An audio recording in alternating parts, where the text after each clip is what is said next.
Welcome to The Watchman. Well, the Obama administration says it was just leverage. Here at Christians United for Israel, we call it a ransom payment.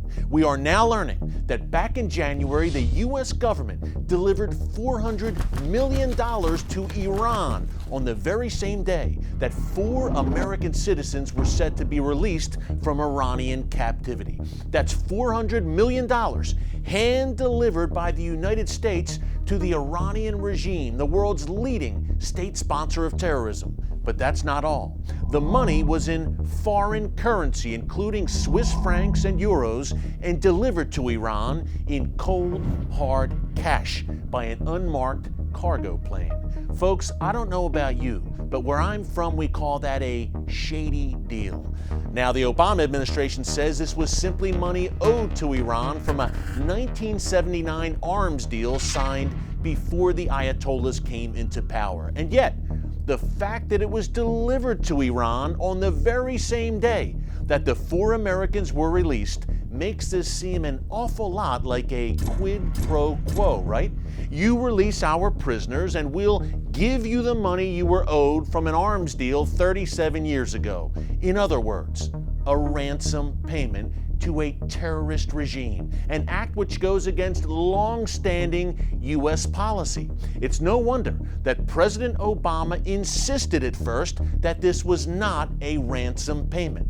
That was the administration's line at first. But now, the Obama State Department is singing a different tune. It wasn't ransom, they say, just leverage.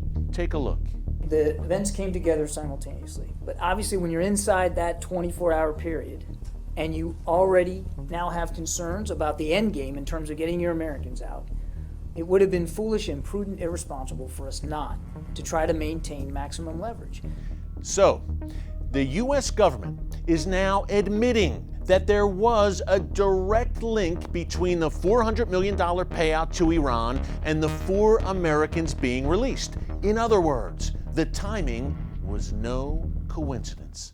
You know, Jesus said that a time is coming when everything that is hidden will be revealed, and all that is secret will be made known and come to light. When it comes to the Obama administration's dealings with Iran's terrorist regime, that day is here.